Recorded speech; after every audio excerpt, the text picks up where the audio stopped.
കർത്താവിന്റെ തിരുനാമത്തിന് മഹത്വം. प्रभु का अति पवित्र नाम को महिमा मिले। ഒരു പ്രാവശ്യം കൂടെ കർത്താവിന്റെ വചനത്തിന് മുൻപാകെ ആയിരിക്കാൻ കർത്താവ് നമുക്ക് അവസരം തന്നല്ലോ. और एक समय प्रभु के पवित्र उपस्थिति में प्रभु के वचन के साथ रहने के लिए प्रभु ने हमें अच्छा सुंदर अवसर दिया। കർത്താവിന്റെ വരവിനെ ബന്ധപ്പെടുത്തുന്നതാണ് ശരിയായ സഭ. प्रभु यीशु मसीह के आगमन को और भी जल्दी करवाने वाला बात प्रभु का मंडली करता है। സഭയുടെ ഒരുക്കവും സഭയുടെ വിശുദ്ധ ജീവിതവും കർത്താവിന്റെ വരവിനെ ദുരിതപ്പെടുത്തുന്നു. जब मंडली अगर तैयार हो जाए, अगर वो सही रीति में प्रभु के इंतजार में रहे, तो प्रभु के आगमन, प्रभु को आने के लिए प्रभु का उत्साह बढ़ाता है। ലോകവ്യാപകമായി തണുത്ത് മരവിച്ചിരിക്കുന്ന ദൈവസഭയെ ഉണർത്താൻ വേണ്ടിയാണ് കർത്താവ് ഈ കോവിഡ് എന്ന രോഗത്തെ അയച്ചിരിക്കുന്നത്. आपको ये जानना चाहिए कि दुनिया भर में जो मंडली बहुत ठंडापन अनुभव में पहुंच गया था, उनको जागृत करने के लिए प्रभु ने इस महामारी को, इस बीमारी को, इस कोविड को भेजा है। അപ്പൊ കർത്താവിന്റെ വരവിനെ ദുരിതപ്പെടുത്തുമ്പോൾ നമ്മളുടെ ഭാഗത്തു നിന്നുള്ള ഒരുക്കത്തിൽ പ്രധാനമായ ഒരു കാര്യം ഒരു വിശുദ്ധ ജീവിതം. जब प्रभु के आगमन को और भी तेज करना है, तो जो मंडली की तरफ से हमारे भाग से जो करना है वो एक पवित्र जीवन है। അപ്പോൾ ഈ വിശുദ്ധ ജീവിതത്തോടുള്ള ബന്ധത്തിൽ കർത്താവ് നമ്മളെ പഠിപ്പിച്ചതും വിശേഷാൽ ഇസ്രായേലിനോടുള്ള ബന്ധത്തിൽ ഒരു പ്രധാന കാര്യം ഓരോ ദിവസവും അവരവരുടെ പാപങ്ങൾ തോട് ഇടപെട്ട് അതിൽ നിന്നൊരു മോചനം പ്രാപിക്കേണ്ടത് ആവശ്യമാണ്. जब पवित्र जीवन के बारे में मंडली के साथ हो या पुराने नियम में इसराइल के साथ हो, वो उसका पाप के साथ व्यवहार करके एक एक पापों पर उन्हें विजय प्राप्त करना है। കർത്താവ് നമ്മളെ പ്രാർത്ഥിക്കാൻ പഠിപ്പിക്കുമ്പോൾ ഗിരിപ്രഭാഷണത്തിൽ ഇങ്ങനെ കർത്താവ് പറയുന്നുണ്ട്. മത്തായിയുടെ സുവിശേഷം അതിന്റെ 6-ാം അധ്യായം 13-14 വാക്യങ്ങൾ നമ്മൾ വായിക്കുന്നു. നിങ്ങൾ ക്ഷമിക്കുന്നുവെങ്കിൽ ഞങ്ങളൊരു പദം അവിടെ കർത്താവ് പറയുന്നുണ്ട്. जब हम लोग प्रभु यीशु मसीह ने 6 लोगों को प्रार्थना सिखाया, उस समय में मत्ती की सुसमाचार उसकी 6 अध्याय 9 से 13 वचन तक जब पढ़ता है, तो उस समय में हम देखते हैं कि उसमें एक शब्द 13 वचन में ऐसे देखता है कि यदि तुम दूसरी की क्षमा करे तो, അപ്പോൾ അതിന്റെ 14-ാം വാക്യത്തിൽ നമുക്കൊന്ന് വായിക്കാം. उसका 14 वचन हम पढ़ेंगे। इसलिए यदि तुम मनुष्य के अपराध क्षमा करोगे तो तुम्हारा स्वर्गीय पिता भी तुम्हें क्षमा करेगा। അപ്പോൾ ഇവിടെ ക്ഷമിക്കുക എന്ന് പറയുന്ന ഒരു വിഷയമാണ് നമ്മുടെ ആത്മീയ ജീവിതത്തിൽ ദൈവവുമായുള്ള ബന്ധത്തിൽ ആദ്യം ദൈവം ചെയ്യുന്നത്. നമ്മുടെ മുഴുവൻ പാപവും ദൈവം ക്ഷമിക്കുകയാണ്. जब हमारा मसीह जीवन में प्रभु के साथ का संबंध में सबसे पहले प्रभु हमारा हर एक पापों को क्षमा करता है। എന്നാൽ നമ്മുടെ മുഴുവൻ ജീവിതത്തെയും പാപക്ഷമ എന്ന അനുഗ്രഹം കൊണ്ട് അനുഗ്രഹിച്ചാണ് അവൻ നമ്മളെ സ്വീകരിക്കുന്നത്. जब हमारा पूरा संपूर्ण जीवन को पाप का क्षमा दे करके प्रभु हमको स्वीकारते हैं। എന്നാൽ ദൈവം ക്ഷമിക്കുന്നത് തന്റെ പുത്രനായ ക്രിസ്തുവിലാണ് ക്ഷമിക്കുന്നത്. और प्रभु पिता परमेश्वर जो हमें क्षमा देता है, वो अपने पुत्र प्रभु यीशु मसीह में हमें क्षमा करता है। നമുക്ക് ക്ഷമ കിട്ടേണ്ടതിന് ക്രിസ്തു അധ്വാനിച്ച അധ്വാനവും അവന്റെ കഷ്ടതകളും എല്ലാം നമ്മളെ വിലയിരുത്തി പരിശുദ്ധാത്മാവ് നമുക്ക് ഗ്രഹിക്കാൻ കൃപ തന്നാൽ വളരെയധികം കടപ്പാട്, വളരെയധികം സ്നേഹം നമുക്ക് ദൈവത്തോടുണ്ടാവും. अगर हमें क्षमा देने के लिए हमारे पुत्र के द्वारा जो कार्य किया, उस कार्य को अगर हम जानेगा, तो हमें प्रभु के साथ बहुत से ऐसा आभार भरा दिल से बहुत जिम्मेवारी भरा जीवन हमारा रहेगा। അപ്പൊ സമാജീവിതത്തിൽ നമ്മൾ പരസ്പരം ക്ഷമിക്കേണ്ടതും മറ്റുള്ളവരോട് ക്ഷമിക്കേണ്ടതിന്റെ അടിസ്ഥാനം ദൈവം നമ്മളോട് ക്ഷമിച്ചതിന്റെ വിസ്താരമായ അടിസ്ഥാനം കാണുന്നതിലാണ്. मंडली जीवन में हम एक दूसरे को क्षमा करना और दूसरे से क्षमा पाना, ये प्रभु ने जो हमारे साथ जो क्षमा दे करके हमें जो आदर्श दिया, वो आदर्श के ऊपर है। നമ്മുടെ രഹസ്യ ജീവിതത്തിൽ ഒരുപക്ഷെ മറ്റുള്ളവർ ഇടപെടുന്ന ഒരു വിഷയം വരുന്നില്ല എങ്കിൽ തന്നെയും നമ്മുടെ വ്യക്തിപരമായ ജീവിതത്തിൽ പാപത്തെ ദിനംതോറും നമ്മൾ കൈകാര്യം ചെയ്യുന്നത് എങ്ങനെയാണെന്ന് നമ്മൾ പഠിക്കുന്നത് കർത്താവിന്റെ വരവിൽ പ്രത്യാശ ഉളവാക്കുന്ന പരിശുദ്ധാത്മാവിന്റെ പ്രവൃത്തിയായി തീരും. हमारे जीवन में ये जानना है कि हमारा गुप्त जीवन में शायद ऐसा कोई एक दूसरे के साथ का वादा नहीं होगा, लेकिन व्यवहारों में जरूर एक दूसरे के साथ का संपर्क में कई प्रकार का कम्युनिकेट होता है। इसलिए हमको हर एक लोगों के साथ अच्छा मेल मिलाव में एक दूसरे को सहते हुए, प्रेम करते हुए, क्षमा करते हुए जीवन बिताने की जरूरत है। നമ്മൾക്ക് ഈ പ്രത്യാശ പരിശുദ്ധാത്മാവ് നമ്മൾ ഉൽപ്പാദിപ്പിക്കുന്നതാണ്. जब हमें जो आशा जो है, ये पवित्र आत्मा हमारे अंदर उत्पन्न करता है। അവിടെ നമ്മൾ റോമലേഖനം 15-ാം അധ്യായം അതിന്റെ 13-ാം വാക്യത്തിൽ നമ്മൾ जब വായിക്കുന്നു. रोमियो का पत्री 15 अध्याय का 13 वचन में हम इस रीति में पढ़ता है। रोमियो का पत्री उसका 15 अध्याय उसका 13 वचन। परमेश्वर जो आशा का दाता है तुम्हें विश्वास करने में सब प्रकार के आनंद और शांति से परिपूर्ण करे कि पवित्र आत्मा की सामर्थ्य से तुम्हारी आशा बढ़ती जाए। നോക്കുക, എന്തുകൊണ്ടാണ് ആത്മാവിനെ നമ്മൾ ക്രിയ ചെയ്യാൻ കഴിയാത്തത്? क्यों आत्मा हमारे जीवन में कार्य नहीं करता?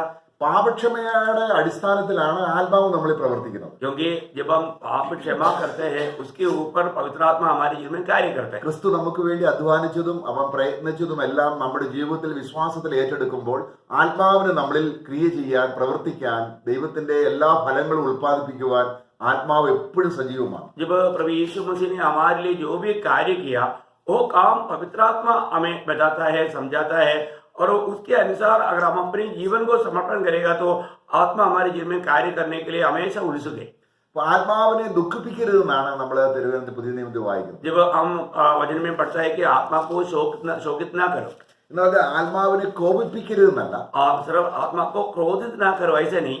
എന്ന് പറഞ്ഞാൽ അർത്ഥം നമ്മൾ ആത്മാവ് കോപിച്ചാൽ അതിന്റെ അർത്ഥം ആത്മാവ് നമ്മളിൽ വസിക്കത്തില്ല. अगर आत्मा क्रोधित करने का अर्थ क्या है, फिर आत्मा हमारे में वास नहीं करेंगे। നമ്മൾ പഴയ നിയമത്തിൽ കാണുന്നുണ്ട്, പരിശുദ്ധാത്മാവിനെ അവർ കോപിപ്പിച്ചതുകൊണ്ട് ആത്മാവ് വിട്ട് ദേവാലയം വിട്ടു പോകുന്നതായിട്ട് നമ്മൾ കാണുന്നു. हम लोग पुराने नियम में पढ़ता है कि उन लोगों ने आत्मा को क्रोधित किया, इसलिए वो लोग प्रभु का आत्मा मंदिर छोड़कर गया, ऐसा हम देखते हैं। അപ്പം മന്ദിരം വിട്ടു പോകത്തക്കവണ്ണമുള്ള നിലയിൽ പഴയ നിയമത്തിലെ യാഗങ്ങൾക്ക് പരിശുദ്ധാത്മാവിനെ സ്ഥിരം അവരിൽ ആലയത്തിൽ വസിപ്പിക്കുവാൻ കഴിയാത്ത നിലയിലുള്ള യാഗങ്ങളാണ് കഴിച്ചു വരുന്നത്. तो इसका मतलब पवित्र आत्मा उनके साथ हमेशा बिना ना रह पाते थे, उस प्रकार का बलियों को वो लोग करते आते थे। നമ്മള് എബ്രായ ലേഖനം 10:11 നമ്മൾ വായിക്കുന്നു. जब इब्रानियों का पत्री 10 अध्याय का 11 वचन में हम पढ़ते हैं, इब्रानियों 10 अध्याय का 11 वचन। हर एक याजक तो खड़े होकर प्रतिदिन सेवा करता है और एक ही प्रकार के बलिदान जो पापों को भी दूर नहीं कर सकते बार बार चढ़ाते हैं। നോക്കുക, അവിടെ പാപങ്ങളെ പൂർണ്ണമായി നീക്കാൻ കഴിയാത്ത യാഗം അർപ്പിച്ചു വന്ന ആലയത്തിൽ ആത്മാവ് വിട്ടുപോകുന്ന സ്ഥിതി ഉണ്ടാവും. अभी हम देखते हैं कि पाप को हमेशा के लिए दूर नहीं कर सकता था। इस प्रकार का बलि करने वाला अनुभव में आत्मा छोड़कर जाने वाला अनुभव होते थे। തന്നെയല്ല, അവിടെ ഡെയിലി എന്ന് വായിച്ചിട്ടുണ്ട്. और वहां पर हम देखते हैं कि हर रोज की बात हम देखते हैं। അപ്പൊ പഴയ നിയമത്തിൽ ദിനംതോറും പാപങ്ങളുടെ ഒരു സെറ്റിൽമെന്റ് ഉണ്ട്. इसका मतलब पुराना नियम में हर रोज का ऐसा एक व्यवस्था है। നമ്മള് എബ്രായ ലേഖനം 7:27 വാക്യത്തിൽ വായിക്കുമ്പോൾ അവിടുത്തെ മഹാപുരോഹിതന്റെ കാര്യം, എല്ലാ ദിവസവും മഹാപുരോഹിതൻ തനിക്ക് തന്നെ പാപത്തിന് പരിഹാരം വരുത്തണം. हम इब्रानियों के पत्री 7 अध्याय का 27 वचन में हर रोज महायाजक को अपना ही पाप के लिए प्रायश्चित करने का जरूरत था।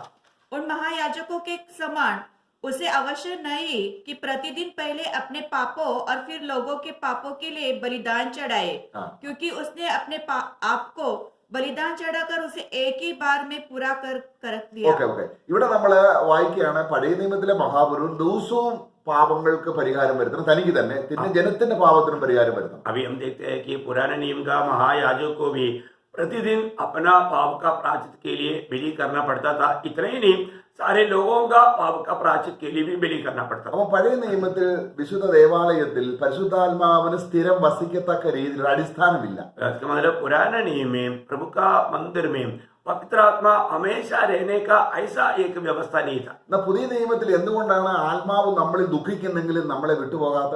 परंतु नया नियम में जब हम देखते हैं कि आत्मा हमारे में दुखी होता है तभी भी हमें छोड़कर नहीं जाता। क्यों? എന്തുകൊണ്ടാണ്? അത് നമ്മൾ എബ്രായ ലേഖനം 10:10 वो कारण इब्रानियों का पत्री 10 अध्याय का 10 वचन में है। इब्रानियों 10 अध्याय का 10 वचन। उसी इच्छा से हम यीशु मसीह की देह के एक ही बार बलिदान चढ़ाए जाने के द्वारा पवित्र किए गए हैं। 14 വാക്യം കൂടെ. उसका 14 वचन भी, क्योंकि उसने एक ही चढ़ावे के द्वारा उन्हें जो पवित्र किए जाते हैं सर्वदा के लिए सिद्ध कर दिया है। നോക്കുക, ഇവിടെ എന്നേക്കുമുള്ള പാപപരിഹാരത്തിന്റെ അടിസ്ഥാനം കർത്താവിന്റെ ക്രൂശുമരണത്തിലൂടെ ലഭിച്ചതുകൊണ്ട് ആത്മാവിന് വിശുദ്ധ മന്ദിരമാകുന്ന അല്ലെങ്കിൽ സഭയെ വിട്ടുപോകുവാൻ കഴിയില്ല. यहाँ पर हम देखते हैं कि प्रभु यीशु मसीह का एक ही बार का चढ़ावा के द्वारा प्रभु ने हमारा आत्मा को शुद्ध किया, पवित्र किया।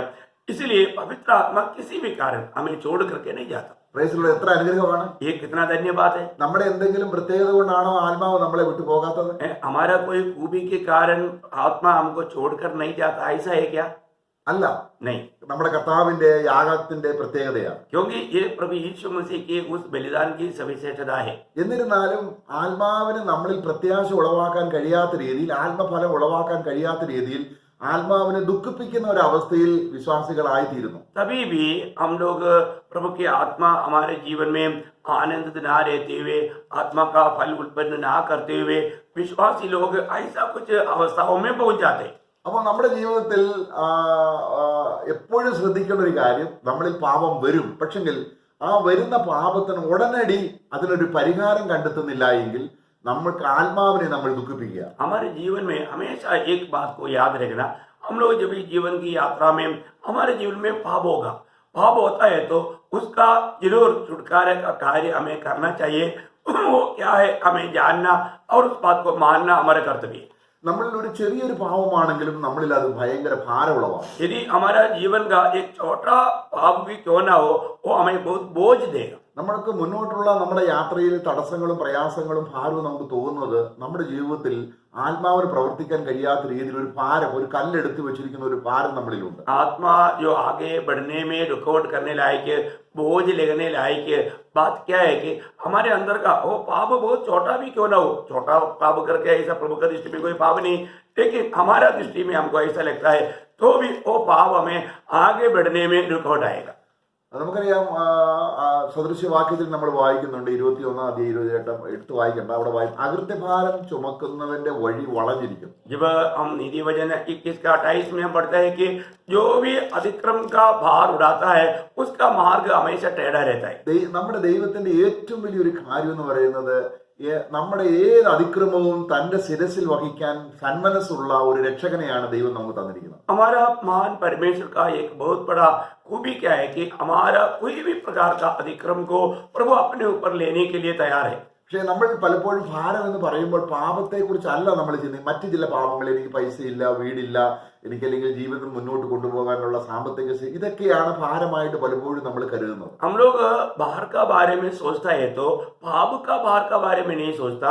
फिर क्या सोचता, मेरे पास पैसा नहीं, मेरे पास नौकरी नहीं, मेरे पास धन नहीं, मेरे पास वो सुविधा नहीं, ये सुविधा नहीं, दुनिया की बातों को बाहर समझते हैं। അപ്പൊ അങ്ങനെ ഒരു ഭാരം വഹിക്കുന്നത് കൊണ്ട് കർത്താവിന്റെ മുന്നോട്ട് നമ്മളിൽ പ്രവർത്തിക്കാൻ കഴിയുന്നില്ല. इसी प्रकार का जो मानो दुनियादारी की बातों को सोच करके बाहर लेने के कारण प्रभु हमें आगे बढ़ाने के लिए प्रभु को तकलीफ होता है। പാപമോചനത്തിന്റെ ഏറ്റവും വലിയ അനുഗ്രഹം ദൈവവുമായുള്ള കൂട്ടായ്മയാണ്. क्योंकि इस पाप से छुटकारा का सबसे बड़ा आशीष प्रभु के साथ का संगति है। നമുക്ക് ദൈവവുമായുള്ള കൂട്ടായ്മയിൽ വരുമ്പോൾ ദൈവം നമ്മുടെ പിതാവാണ്. जब हम प्रभु के संगति में रहेगा तो आपको मालूम है परमेश्वर हमारा पिता है। കർത്താവ് ഗിരിപ്രഭാഷണത്തിൽ പറഞ്ഞിട്ടുണ്ട്, ജാതികൾ ചിന്തിക്കുന്നത് പോലെ നിങ്ങൾ ഒന്നും ചിന്തിക്കരുത്, സ്വർഗസ്വനായ പിതാവ് ഇത് അറിയുന്നുവല്ലോ. जब प्रभु ने उस पहाड़ी उपदेश में कहा है कि जाति की अन्य जाति के लोग ऐसे चिंता करता है, तुम उस प्रकार चिंता नहीं करना क्योंकि हमारा स्वर्गीय पिता ये सब जानते हैं। അപ്പൊ നമ്മളിൽ ഒരു ചെറിയ പാവം വരുമ്പോൾ നമ്മുടെ ചിന്തകളെല്ലാം ഭാരം ചുമക്ക് ഡൈവേർട്ട് ആയി ദൈവത്തിൽ നിന്ന് അകന്നകന്നു പോകും. जब भी हमारे जीवन में छोटा भी पाप आए, वो पाप क्या करता है, हमारा विचारों को दूसरे मार्ग में वो ले चलता है। നമ്മൾ വഴി വിട്ട് ചിന്തിക്കുന്നു. हम लोग मार्ग छोड़ करके सोचने लगता है। ഇതാണ് കർത്താവ് അവിടെ പറയുന്നത്, അവിടെ പരീക്ഷകന്റെ കയ്യിൽ നിന്ന് ഞങ്ങളെ രക്ഷിക്കണം. इसलिए प्रभु ने प्रार्थना में लोगों को ये सिखाया था कि हमें परीक्षा में पढ़ने नहीं रहना, हमें बचाना। നമ്മൾ വലിയൊരു ഭാരവും ചുമന്നുകൊണ്ട് സഭാജീവിതം നയിച്ചാൽ ആകപ്പാട് വിഷമമാണ്. यदि हम बड़ा बोझ लेकर के मंडली जीवन में आगे बढ़ना चाहेंगे तो सबसे बड़ा गड़बड़ी हो जाएगा। അപ്പോൾ നമ്മുടെ ജീവിതത്തിൽ ഒരു ചെറിയ നിരൂപണമെങ്കിലും പാപമായി വരുന്നുവെങ്കിൽ ഉടനെ കഴുകി അതിന്റെ ശുദ്ധീകരണം പ്രാപിക്കാനുള്ള പരിജ്ഞാനം നമുക്കുണ്ടെങ്കിൽ നമ്മുടെ ജീവിതം എത്ര ശോഭനകരമാണ്. यदि हमारा विचारों में, सोच में ऐसा कुछ पाप या गिल्टी आ गया तो तुरंत कबूल करके प्रभु के साथ मेल खा करके जीवन बिताएगा तो एक कितना आशीषदायक मसीह जीवन हम बिता सकता है। അപ്പോൾ പാപഭാരം, ദാവീദ് തന്റെ ജീവിതത്തിൽ താൻ ഒരു വിശ്വാസി ആയിരുന്നിട്ടും തന്റെ പാപങ്ങളെല്ലാം പരിഹരിക്കപ്പെട്ടിട്ടും താൻ നിലവിളിക്കുന്ന ഒരു കാര്യം ഇതിനെ കുറിച്ചാണ് 38 സങ്കീർത്തനത്തിൽ നമ്മൾ വായിക്കുന്നുണ്ട്. जब दावीद के जीवन में उन्होंने पाप क्षमा पा करके जीवन बिताते हुए भी मतलब वो पाप का बारे में उनको सताने वाला कुछ विचार था, इसलिए वो 38 भजन संहिता में हम पढ़ता है। അതിന്റെ 4ാം വാക്യത്തിന്റെ അവസാന ഭാഗത്ത്, ഭാരമുള്ള ചുമട് പോലെ എന്റെ പാപം എനിക്ക് ഘനമായിരിക്കും. उसका 4 वचन की आखिरी भाग में और वे भारी बोझ के समान मेरे सहने से बाहर हो गए हैं। हाँ, बहुत भारी बोझ के समान मेरे सहने से बाहर होने लायक वो पाप मुझको इतना तकलीफ देता है करके दावीद यहाँ पर बिंदी करते हैं। അപ്പൊ നമ്മുടെ ജീവിതത്തിൽ ഏതെങ്കിലും നിലയിൽ ഒരു ഭാരമുണ്ടെങ്കിൽ അത് നമ്മൾ അകൃത്യഭാരവുമായിട്ട് ബന്ധപ്പെടുത്താതെ ചിന്തിക്കുന്നെങ്കിൽ നമ്മൾ വളരെ പോഷത്വമാണ്. यदि हमारे जीवन में किसी प्रकार का भी ऐसा कोई पाप है, ऐसा कोई भार लगता है, तो हमें ये बात को जानना है कि वो एक अधिक्रम है। इसलिए हमें उस रीति में सोच करके प्रभु के सामने ला करके प्रभु से छुटकारा प्राप्त करना चाहिए। ആകയാൽ നമ്മുടെ പാപങ്ങളുടെ ഇടപെടൽ ഒരു വർഷത്തിന്റെ അന്ത്യത്തിൽ നമ്മൾ നീക്കി വെക്കാതെ ഓരോ നിമിഷവും വരുമ്പോൾ അന്നന്ന് തന്നെ നമ്മുടെ ജീവിതം ക്ലിയർ ആയി പോകുന്നെങ്കിൽ ജീവിതം ഏറ്റവും നമ്മുടെ കർത്താവിനെ വരവിനെ ബന്ധപ്പെടുത്തുകയും നമ്മൾ ഏറ്റവും ശുദ്ധമുള്ള ഒരു വിശുദ്ധ ജീവിതം നയിക്കാൻ ഇടയായിത്തീരും. देखो, हमारे जीवन में अगर एक पाप भी आता है तो वो साल का एंड में हम प्रभु को सामने कबूल करके मेल खाएंगे, ऐसा सोच करके धोखा मत खाना। रोज का पाप गिरती को पवित्र आत्मा याद दिलाता है, वो प्रभु के सामने कबूल करना चाहिए, प्रभु से मेल खाना चाहिए। ऐसा है तो हमारे आत्मीय जीवन में उन्नति पाने के लिए और आगे बढ़ने के लिए सबसे अच्छा अवस्था रहेगा। നമ്മൾ കർത്താവിലേക്ക് രക്ഷിക്കപ്പെട്ട് നമ്മൾ തിരിച്ചു വരുമ്പോൾ അല്ലെങ്കിൽ പാപഭാരം കഴിഞ്ഞ് നമ്മൾ കർത്താവിലേക്ക് വരും, കർത്താവ് നമ്മളോട് പറയുന്ന ഒരു കാര്യം ഇതാണ്, ഞാൻ ഇനി നിങ്ങളുടെ പാപങ്ങൾ ഓർക്കയില്ല. जब हम पाप क्षमा पा करके प्रभु के निकट आता है तो प्रभु हमें कहता है कि आगे को मैं तुम्हारा पाप याद स्मरण नहीं करूंगा। നമ്മൾ 10-ാം അധ്യായം എബ്രായലേഖനം 10:17 ഒരു വാക്യം, ഒരുപാട് വാക്യങ്ങളുണ്ട്, ഒരു വാക്യം വായിക്കാം. इब्रानियों 10 का 17 वचन में ऐसा इस विषय में बहुत से वचन है, परंतु इब्रानियों 10 का 17 वचन फिर वह यह कहता है, मैं उनके पापों को और उनके अधर्म के कामों को फिर कभी स्मरण न करूंगा। അപ്പൊ നമുക്ക് യേശുക്രിസ്തുവിന്റെ പ്രായശ്ചിത്തത്തിന്റെ അനുഗ്രഹം കൊണ്ട് നമ്മുടെ പാവങ്ങൾ ദൈവം നമ്മൾ ഇനി ഓർക്കുന്നില്ല. देखो, प्रभु यीशु मसीह के हमारे प्रति जो पाप का बलिदान हुआ, उस बलिदान के कारण प्रभु का वचन कहता है कि प्रभु कहता है कि अभी प्रभु कभी स्मरण नहीं करेगा, पाप हमारा पापों को प्रभु स्मरण नहीं करेगा। ദൈവം അങ്ങനെ ഓർക്കുകയാണെങ്കിൽ अगर प्रभु याद करे तो ആർക്ക് ദൈവത്തിന് നിൽക്കാൻ കഴിയും? कौन प्रभु के उपस्थिति में खड़ा हो सकता? നമ്മളെ സങ്കീർത്തനം 130 അതിന്റെ 3-ാം വാക്യം, जब 130 का 3रा वचन में हम ऐसा पढ़ता है, 130 का 3रा वचन, हे यहाँ यदि तू अधर्म के कामों को लेखा ले तो हे प्रभु कौन खड़ा रह सकेगा। നീ പാപങ്ങളെ ഓർക്കുകയാണ്. ഞങ്ങൾ ചെയ്ത പാപം, നമ്മൾ എത്രയോ പാപം ചെയ്യുന്നുണ്ട്. अगर प्रभु हम कितनी पाप करता है, कितनी अधर्म करता है, यहाँ पर दावीद बोलता है कि यदि तुम उन अधर्मों को अगर विचार करेगा तो कौन तेरे सामने खड़ा हो सकता। നമ്മൾ പാപത്തെ വിഭജിച്ച് പഠിക്കുമ്പോൾ പഴയ നിയമത്തിൽ ഒരുപാട് പേര് പറയുന്നുണ്ട്. കുറ്റമെന്നുണ്ട്, അകൃത്യമെന്നുണ്ട്, ലംഘനമെന്നുണ്ട്, പാപമെന്നുണ്ട്, ഇങ്ങനെ അനേക വിധത്തിൽ അതിന് ഓരോന്നിനും അതിൻ്റെതായിരിക്കുന്ന വിസ്താര രീതിയിൽ പഠിക്കേണ്ടതുണ്ട്. जब पुराना नियम में पाप का बारे में बहुत प्रकार का उसका व्याख्या दिया है, अतिक्रम है, बुराई है, झूठ है, गिल्टी है, इस प्रकार बहुत से ऐसे ऐसे बातों का वर्णन उसमें किया हुआ है।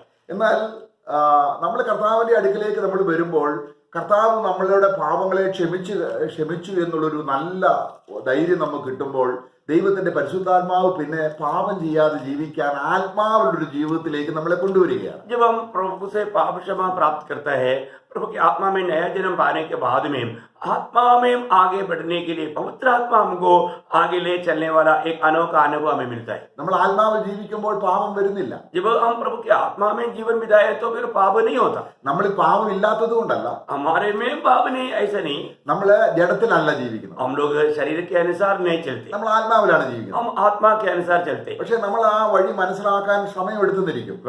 हमें उस मार्ग को जानने के लिए हो सकता है कुछ समय लेना पड़े। എന്നിരുന്നാലും സിൻലെസ് പെർഫെക്ഷൻ, ഞാൻ ഒരു പാപവും ചെയ്യാത്ത നിലയിൽ ജീവിക്കുന്നു എന്ന് ആർക്കും പറയാൻ പറ്റത്തില്ല. अगर मैं बिल्कुल पाप नहीं करता करके कोई भी उदार पाए हुए जन ऐसा गवाही नहीं दे सकता। ആ യോഗ്യത യേശുക്രിസ്തുവിന് മാത്രമേ ഉള്ളൂ. क्योंकि पाप नहीं करने वाला, पाप नहीं होता, पाप जिसमें नहीं, वो योग्यता सिर्फ प्रभु यीशु मसीह में है। അപ്പോൾ കർത്താവിന്റെ ഈ മഹത്വം നമ്മൾ കവർന്നെടുക്കരുത്. इसका मतलब क्या है कि अगर हम खुद को कहे कि मैं कोई पाप नहीं करता तो हम प्रभु का महिमा को छीन लेता है, ऐसा कोई भी भी ना करें। എന്നാൽ നമ്മുടെ ജീവിതത്തിൽ ഒരു പാപം വന്നുപോയാൽ परंतु हमारे जीवन में यदि कोई पाप आए, നമ്മൾ അതിനെ ബലഹീനത എന്ന് പറയരുത്. हम उस पाप को ये मेरा बलहीनता है, मेरा कमजोरी है, ऐसा कभी ना कहे। കാരണം നമ്മൾ പാപത്തോടുള്ള ബന്ധത്തിൽ നമ്മളിപ്പോ അങ്ങനെ ഒരു വീക്ക്നെസ് ഉണ്ട്, ഒരു ബലഹീനതയുണ്ട്, അത് ചെയ്തു പോകുന്നു, അത് ദൈവം ക്ഷമിക്കും. പക്ഷെ അങ്ങനെയല്ല നമ്മൾ പാപത്തെ കാണേണ്ടത്. कई बार कई लोग कहता है कि मेरे जीवन में ऐसा मेरे कमजोरी है, बलहीनता बोल के पाप को तुच्छ करता है, परंतु हमें ऐसा नहीं देखना चाहिए। പാപം എത്ര ചെറുതാണെങ്കിലും പാപം പാപം തന്നെയാണ്. प्रियो, पाप कितना भी छोटा भी रहे तो भी पाप पाप है। നമുക്ക് ഈ കർത്താവായ യേശു ക്രിസ്തു നമ്മുടെ ആ ചെറിയ പാപത്തിന് വേണ്ടി തന്നെയാണ് മരിച്ചത്. प्रियो, हमारा वो छोटा सा हम छोटा समझता है, वो पाप के लिए हमारा प्रभु यीशु मसीह मरा। എന്നാൽ പാപത്തോടുള്ള ബന്ധത്തിൽ നമ്മൾ സമർത്ഥന്മാരാ. परंतु पाप के संबंध में हम बहुत सामर्थ्य लोग हैं, അല്ല, പാപം ചെയ്യാൻ നമ്മൾ സമർത്ഥന്മാരല്ലേ? क्योंकि पाप करने में हम लोग बहुत सामर्थ्य लोग है ना। അപ്പൊ പാപം ചെയ്യാൻ നമ്മൾ സമർത്ഥരും, ദൈവത്തിന്റെ ഹിതം ചെയ്യാൻ നമ്മൾ ബലഹീനരുമാണ്. हम पाप करने के लिए हम लोगों में सामर्थ्य है, परंतु प्रभु की इच्छा पूरा करने के लिए हम लोग बलहीन हैं। അപ്പൊ ദൈവത്തിന്റെ ഏതെങ്കിലും ഒരു കാര്യം, ഒരു നീതി ചെയ്യാൻ, ഒരു നല്ല പ്രവൃത്തി ചെയ്യാൻ ഞാൻ ബലഹീനനാവുമ്പോഴാണ് ആ ഹോളി സ്പിരിറ്റ് നമ്മുടെ ബലഹീനതയ്ക്ക് തുണ നിൽക്കുന്നത്. प्रियो, प्रभु का इच्छा जानने के बाद में उसमें मैं बलहीन हूं करके प्रभु के सामने हम जब कबूल करता है, तब पवित्र आत्मा हमें उन कामों को करने के लिए सामर्थ्य देता है। അപ്പം കർത്താവ് നമ്മുടെ പാപങ്ങളെ ഓർത്താൽ ആർക്ക് നിൽക്കാൻ കഴിയും? यदि प्रभु हमारे पापों को या बुराइयों को स्मरण करेगा तो कौन प्रभु के सामने खड़ा हो सकता? അപ്പൊ അതിന്റെ 4-ാം വാക്യത്തിൽ उसका 130 का 4 वचन में, परंतु तू क्षमा करने वाला है जिससे तेरा भय माना जाए। നോക്കുക, എങ്കിലും നിന്നെ ഭയപ്പെടുവാൻ എന്ന് പറഞ്ഞാൽ ആ ഭയപ്പെടുക എന്ന് ഉദ്ദേശിക്കുന്നത് നിന്നെ ആദരിക്കാൻ, ബഹുമാനിക്കാൻ, സ്നേഹിക്കാൻ തക്കവണ്ണം നിന്റെ പക്കൽ ഫൊർഗീവ്നെസ്, പാപക്ഷമ എന്ന അനുഗ്രഹം നിന്റെ കയ്യിലുണ്ട്. प्रियो, प्रभु का आदर करने के लिए, प्रभु का सम्मान करने के लिए, प्रभु का भय मानने के लिए प्रभु के पास हमारे लिए क्षमा करने का महान स्वभाव है। അപ്പൊ കർത്താവായ യേശു ക്രിസ്തു നമ്മുടെ പാപങ്ങളെ ക്ഷമിച്ചുകൊണ്ടേയിരിക്കുകയാണ്. പിന്നെയും प्रियो, हमारा प्रभु यीशु मसीह हम बार बार उद्धार पाने के बाद में भी पाप करते रहता है, तो प्रभु यीशु मसीह हमारे पाप को क्षमा करते रहता है। അതുകൊണ്ടാണ് നമുക്ക് അവന്റെ അടുക്കിലേക്ക് വരാൻ നമുക്ക് എപ്പോഴും മനസ്സ് വരുന്നത്. इसलिए हम प्रभु के पास आने के लिए हमारा मन होता है। ഓക്കെ, അപ്പൊ നമ്മൾ ഈ വിഷയത്തെ കുറിച്ച് നമ്മൾ തുടർന്ന് പറയുന്നില്ല. अभी इस विषय में आगे को न बढ़ाएंगे, കാരണം അത് ഒരു പാപക്ഷമ ഇല്ലാത്ത വ്യക്തി വിശ്വാസിയല്ല. क्योंकि जिस व्यक्ति को पाप क्षमा नहीं पाया और उद्धार नहीं पाया, वो एक विश्वासी ही नहीं।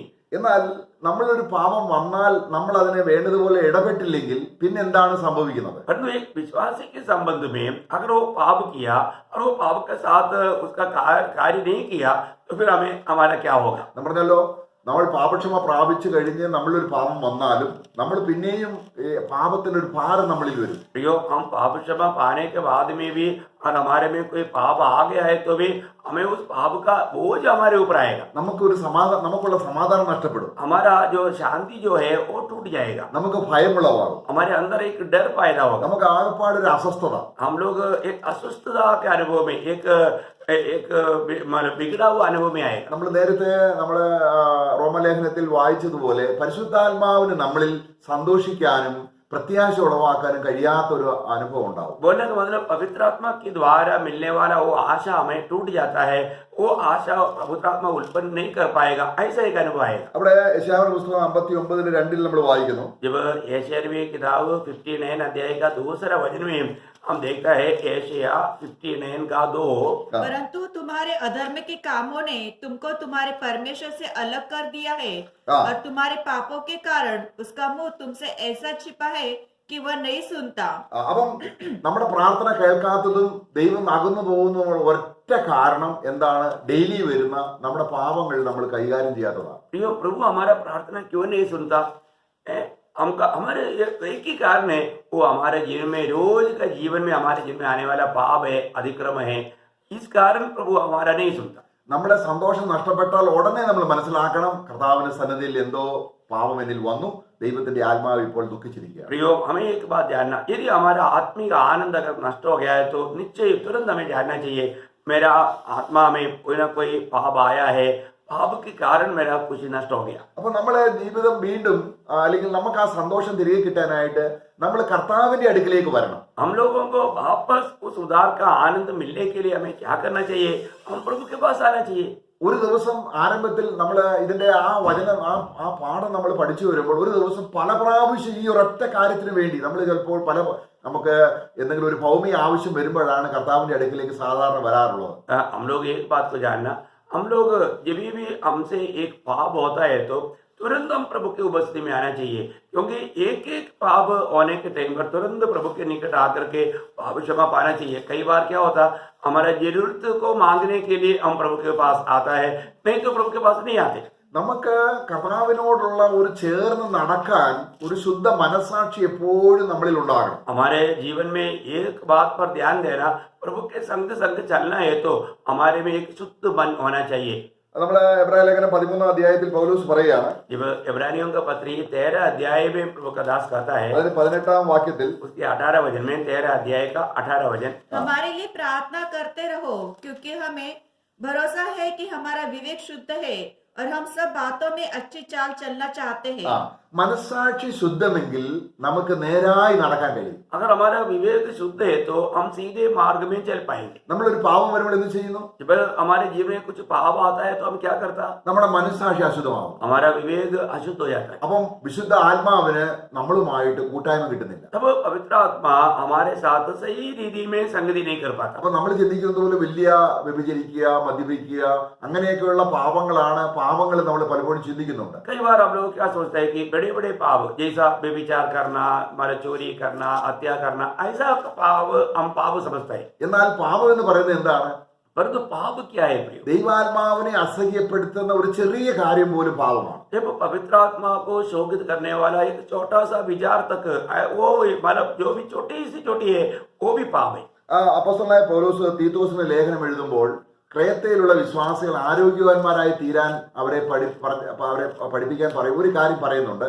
जब पौलुस तीतुस को जब पत्र लेने के समय में क्रेते के विश्वासियों के बारे में एक खास उड़ाकर कहता है, കാരണം അവരുടെ മനസ്സ് ശുദ്ധമല്ലാത്തത് കൊണ്ട് അവരുടെ മനസാക്ഷി ശുദ്ധമല്ല. उनका विवेक शुद्ध नहीं, इसलिए उनका विवेक अच्छा नहीं.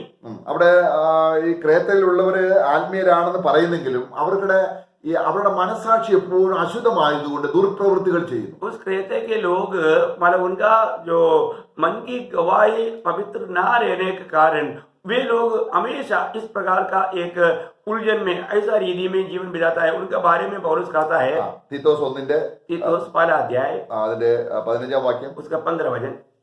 तीतुस पहला अध्याय का 15 शुद्ध वचन. लोगों के लिए सब वस्तुएं शुद्ध है, पर अशुद्ध और अविश्वासियों के लिए कुछ भी शुद्ध नहीं, वरन उनकी बुद्धि और विवेक दोनों अशुद्ध हैं. നോക്കുക, ആദ്യം ബുദ്ധി എന്ന് പറഞ്ഞാൽ മനസ്സ്. बुद्धि बोलेगा तो मन, മനസ്സ് അശുദ്ധമായാൽ ഉടനെ മനസാക്ഷി അശുദ്ധമാവും. मतलब मन अगर अशुद्ध है तो मन का गवाही या विवेक भी अशुद्ध हो जाता है. ദൈവാത്മാവ് എവിടെയാ വസിക്കുന്നത്? और पवित्र आत्मा कहाँ रहता है? നമ്മുടെ മനസ്സിലല്ല, हमारे मन में नहीं, നമ്മുടെ ആത്മാവിലാണ്. हमारे आत्मा में. നമ്മുടെ ആത്മാവിനോടുള്ള ബന്ധത്തിലാണ് ഈ മനസാക്ഷി എന്ന് പറയുന്നത്. आत्मा के संबंध में हम इस यहाँ पर विवेक करके या मन का गवाही करके इसे देखता है. അപ്പൊ പഴയ നിയമത്തിൽ അവർക്ക് ദിവസത്തിൽ ഒരിക്കൽ ശുദ്ധി പ്രാപിച്ചാൽ മതിയായിരുന്നു. पुराने नियम में उनको दिन में एक ही बार शुद्ध होना काफी था, കാരണം അവരുടെ ഹൃദയത്തിൽ ദൈവം വസിക്കുന്നില്ല. क्योंकि उनका हृदय में प्रभु वास नहीं करता. ഇവിടെ നമുക്ക് ഒരു ഡെയിലി എന്നുള്ള ഒരു കാര്യമല്ല. परंतु यहाँ पर हमारा डेली की ऐसा शुद्ध पाने का बात नहीं. എപ്പോൾ മനസാക്ഷി അശുദ്ധമായി അപ്പോൾ തന്നെ ശുദ്ധരായി തീരേണ്ടത് അവർ. प्रियो, जी भी हमारा विवेक अशुद्ध बन गया, तुरंत हमें उसको छुटकारा पाना चाहिए, पवित्रता प्राप्त करना चाहिए. കാരണം പരിശുദ്ധാത്മാവ് ഇന്ന് ദേവാലയത്തിൽ അല്ലെങ്കിൽ അക്ഷരീയമായ ഒരു ദേവാലയത്തിലല്ല. आज पवित्र आत्मा दुनिया का रीति के कोई मंदिर में नहीं रहता. എവിടെയാണ്? कहाँ पर रहता है? ആ കർത്താവ് ക്രൂശിൽ മരിച്ച് രക്ഷിച്ച ആ വിശ്വാസിയുടെ ആത്മാവിലാണ് പരിശുദ്ധാത്മാവ് വസിക്കുന്നത്. जिस व्यक्ति के लिए प्रभु यीशु मसीह मरकर जी उड़ा, उस व्यक्ति की आत्मा में प्रभु की आत्मा रहता है. നമ്മൾ ഇവരുടെ മനസ്സ് അശുദ്ധമാകുന്നത് കൊണ്ട് മനസാക്ഷി എന്തായി തീരുന്നു? അശുദ്ധമാകും. अब ये क्रेता का विश्वासियों का मन या उनका विवेक अशुद्ध है, इसलिए उनका दिल भी अशुद्ध है. പൗലോസ് എന്താ വായിച്ചത്? നമ്മൾ നേരത്തെ വായിച്ചത്, ഞങ്ങൾ സകലത്തിൽ നല്ലവരായി നടക്കാൻ ഒരു നല്ല മനസാക്ഷി ഞങ്ങൾക്കുണ്ട് എന്നാണ് പറയുന്നത്. पौलुस हमेशा ये बात का गवाही देता है कि हम प्रभु की उपस्थिति में एक अच्छा विवेक के साथ चलने के लिए हमें एक अच्छा मन है बोलते हैं। ഇവിടെ നമ്മൾ നോക്കുക, ഇവിടെ മനസാക്ഷി അശുദ്ധമായതുകൊണ്ട് यहाँ पर विवेक अशुद्ध होने के कारण അതിന്റെ 16 വാക്യത്തിൽ വായിക്കണം. उसका 16 वचन, वे कहते हैं कि हम परमेश्वर को जानते हैं हाँ। पर अपने कामों से उसका इनकार नो। करते हैं। നോക്കുക, എന്തുകൊണ്ടാണ് തങ്ങൾക്ക് ഒരു പ്രവൃത്തി വരാത്തത്? अभी देखिए उन लोगों के जीवन में कुछ अच्छा काम क्यों नहीं होता? കാരണം അവരുടെ മനസ്സ് എപ്പോഴും അശുദ്ധമായതുകൊണ്ട് ദൈവാത്മാവിന് നമ്മളിൽ ഒരു നല്ല പ്രവൃത്തി ചെയ്യാൻ പറ്റത്തില്ല. क्योंकि उनका विवेक अशुद्ध है, इसलिए प्रभु की आत्मा हमारे में इस प्रकार प्रभु का योग्य अच्छा काम नहीं कर पाता। നമ്മളിൽ ഒരു നല്ല പ്രവൃത്തി വരണമെങ്കിൽ ഹോളി സ്പിരിറ്റിന്റെ സഹായം വേണം. हमारे में एक अच्छा भले काम आना है तो हमें पवित्र आत्मा का मदद चाहिए। നമ്മുടെ കർത്താവിനെ തന്നെ നമുക്ക് നോക്കാം. यदि हम अपने प्रभु यीशु मसीह को देखें तो നമ്മുടെ കർത്താവിനെ നമ്മൾ നോക്കുമ്പോൾ അപ്പോസ്തലപ്രവൃത്തി 10 അധ്യായത്തിൽ പത്രോസിന്റെ പ്രസംഗത്തിലുണ്ട്. जब प्रेरितों काम 10 अध्याय में पत्रोस की प्रचार में हम एक बात को देखता है। അവിടെ അതിന്റെ 10 अध्यायത്തിന്റെ 32 വാക്യം ഒന്ന് വായിച്ചാൽ. उस 10 अध्याय का 32 वचन हम पढ़ेंगे। 38 वाक्യം. 38 वचन मतलब प्रेरितों काम 10 अध्याय उसकी 38 वचन। परमेश्वर ने किसी रीति से यीशु नासरी को पवित्र आत्मा और सामर्थ से अभिषेक किया। वो भलाई करता और सबको जो शैतान के सताए हुए थे अच्छे करता फिरा। നോക്കുക, അവിടെ എങ്ങനെയാണ് നമ്മൾ വായിക്കുമ്പോൾ ദൈവം അവനോടുകൂടി ഇരുന്നത് കൊണ്ട് അവൻ നന്മ ചെയ്തു എന്നാണ്. जब प्रभु उनके साथ रहा इसलिए वो भलाई करता रहा करके हम पढ़ता है। മറാഠിയിൽ അത്രയും അങ്ങോട്ട് വന്നില്ല. ദൈവം അവനോടുകൂടി ഇരുന്നത് കൊണ്ട് हमारा पिता परमेश्वर पुत्र यीशु मसीह के साथ रहने के कारण എപ്പോഴും അവൻ നല്ല ചെയ്തുകൊണ്ടിരുന്നു. वो हमेशा भलाई करता रहा। കാരണം യേശുക്രിസ്തുവിന് ഒരു നിമിഷം പോലും മാനസാന്തരത്തിന്റെ ആവശ്യം ഉണ്ടായിരുന്നില്ല. प्रभु यीशु मसीह को एक क्षण भी कभी मन फिरावट का जरूरत नहीं था, യേശുവിന്റെ മനസ്സ് എപ്പോഴും ശുദ്ധമാണ്. क्योंकि प्रभु यीशु मसीह की विवेक हमेशा शुद्ध है। ലോകത്തിന്റെ പല കാര്യങ്ങളും സാത്താൻ മലയിൽ കൊണ്ടുപോയി കാണിച്ചു ഇതൊക്കെ നിനക്ക് തരാമെന്ന് പറഞ്ഞപ്പോഴും യേശുക്രിസ്തുവിന്റെ മനസ്സ് അശുദ്ധമായില്ല. जब शैतान ने पहाड़ में ले जाकर के ये दुनिया के बहुत से बातों को मोह दिलाने के यत्न किया, लेकिन प्रभु का उस विवेक हमेशा पवित्र रहा। അപ്പം ഈ ദൈവത്തിന്റെ പുത്രനായ യേശു മനുഷ്യനായി ജീവിച്ചപ്പോൾ അവൻ നന്മ ചെയ്തത് അവൻ തനിയല്ല, അവനിൽ ആത്മാവ് വസിച്ചിരുന്നത് കൊണ്ട് ആത്മാവിനാലാണ് അവൻ നല്ല പ്രവൃത്തികൾ ചെയ്തത്. जब प्रभु यीशु मसीह दुनिया में था उस समय में अकेला में भले काम नहीं किया।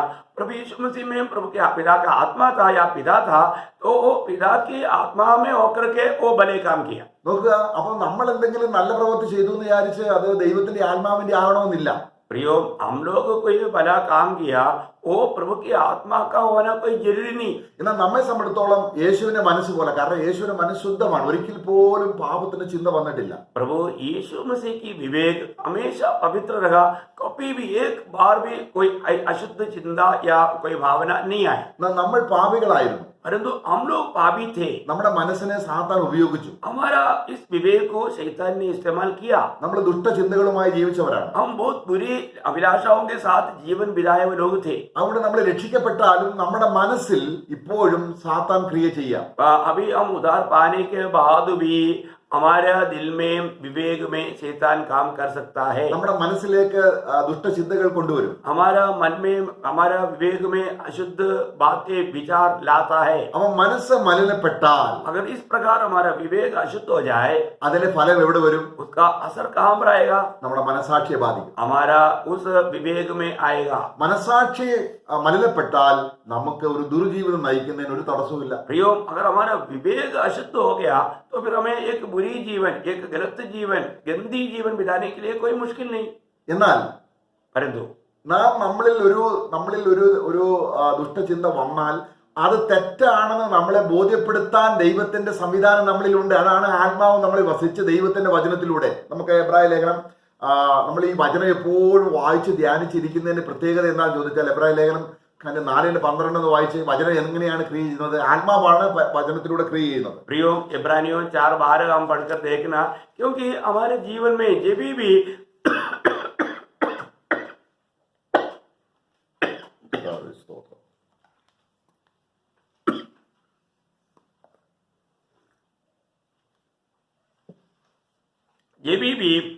कुछ गलत विचार, कुछ जो हमारा विवेक को अशुद्ध करने वाला कोई बात अगर होता है तो तुरंत प्रभु का आत्मा हमारे में याद दिलाएगा।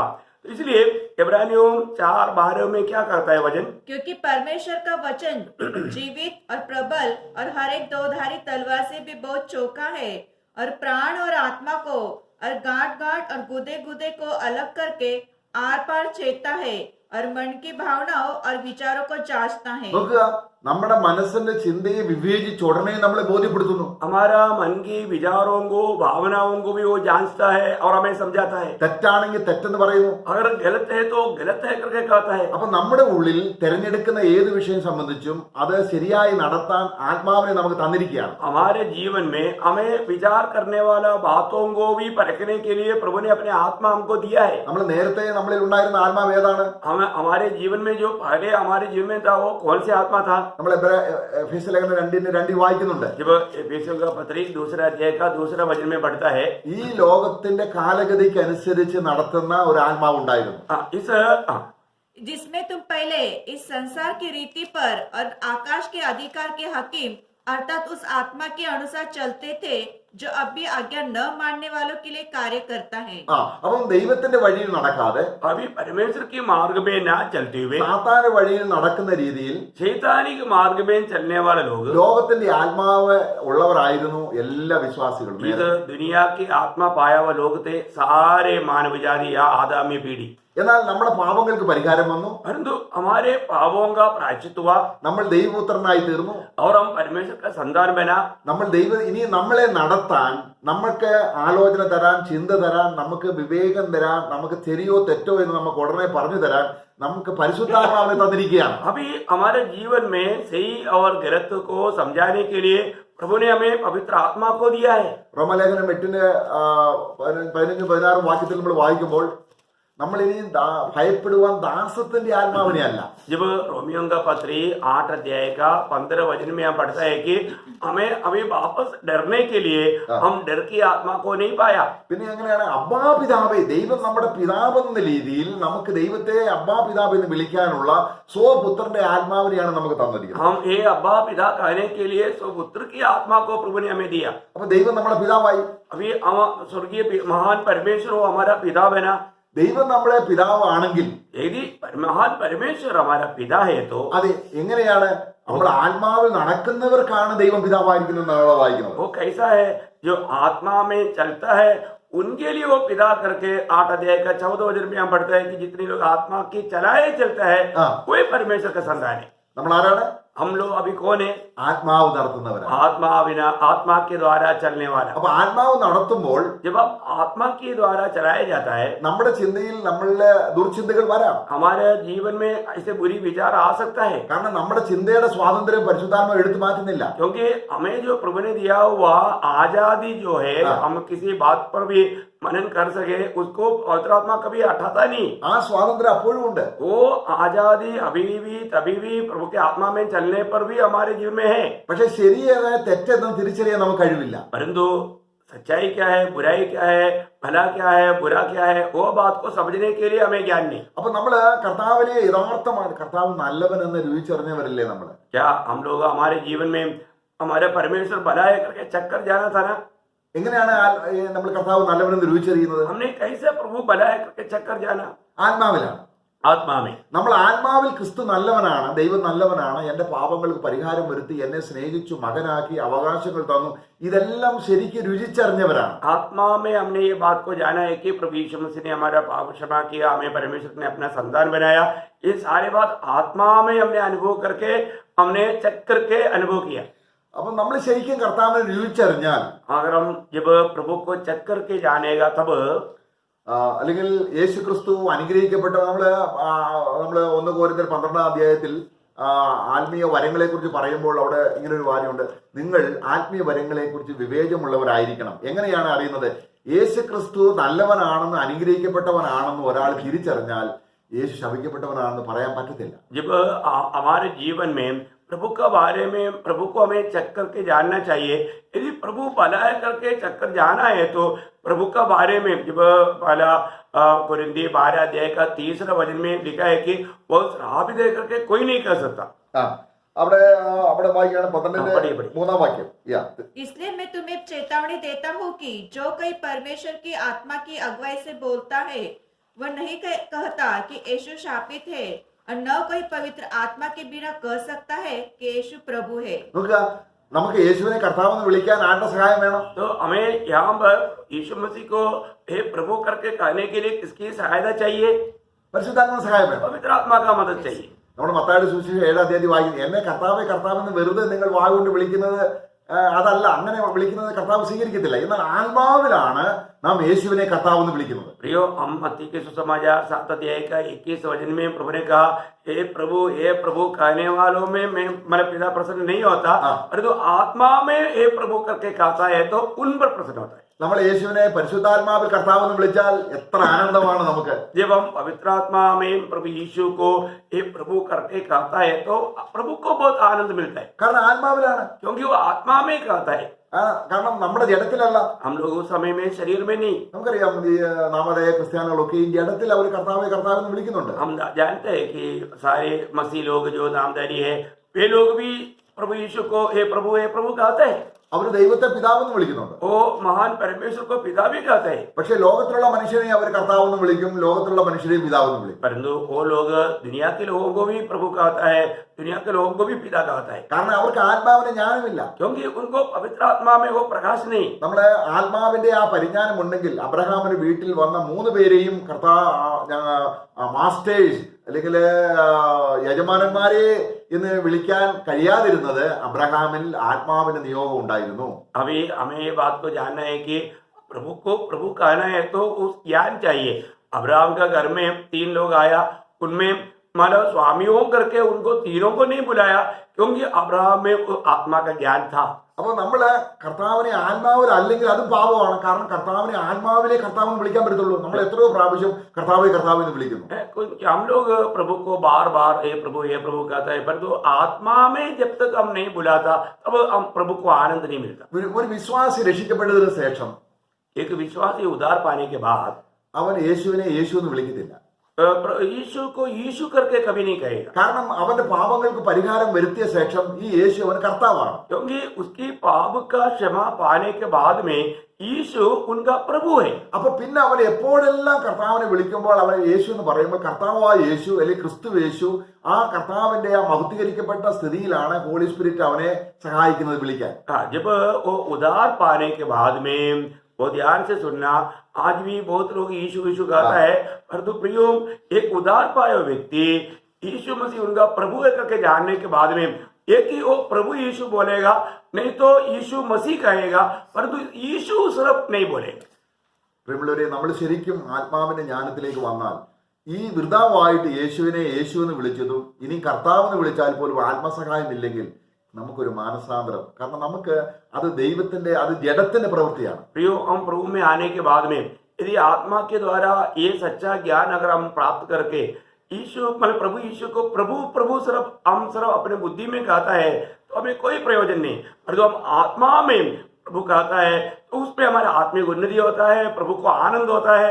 और ऐसा नहीं है तो हम बहुत बड़ा धोखा में। യേശുവിനെ കർത്താവെന്ന് വിളിക്കുന്നതിൽ ഒരു വലിയ സന്തോഷമുണ്ട്. प्रियो, प्रभु यीशु को ये प्रभु करके जब कहता है तो हमें आत्मा में बहुत बड़ा आनंद मिलता है। നിങ്ങൾക്ക് പഴയ നിയമത്തിൽ പോലും അങ്ങനെയാണ്. നമുക്ക് പഴയ നിയമത്തിൽ യഹോവ എന്ന് അവനെ വിളിക്കുന്നത് കർത്താവെ എന്ന് വിളിക്കുന്നത് ആത്മാവിലാണ്. प्रियो, पुराना नियम में तक जो यहोवा करके जो कहता था वो ऐसे नहीं कहता था, वो आत्मा में कहता था। കർത്താവ് ഭൂമിയിലായിരുന്നപ്പോൾ യഹൂദന്മാര് ശാസ്ത്രിമാരും പരീശന്മാരും കൂടിയിരുന്ന സമയത്ത് കർത്താവ് ഒരു ചോദ്യം ചോദിച്ചു. जब प्रभु यीशु मसीह दुनिया में था, जब शास्त्री फरीसी लोग वहां पर एकत्रित थे, उनसे प्रभु यीशु मसीह ने एक सवाल पूछा। നമുക്കത് മത്തായി സുവിശേഷം 22-ാം അധ്യായം 41 മുതലുള്ള 43 വരെയുള്ള വാക്യങ്ങൾ വായിക്കാം. जब मत्ती के सुसमाचार 22 अध्याय का 41 से हम पढ़ेंगे उसका 43 तक 43 तक, मत्ती 22 अध्याय का 41 से 43।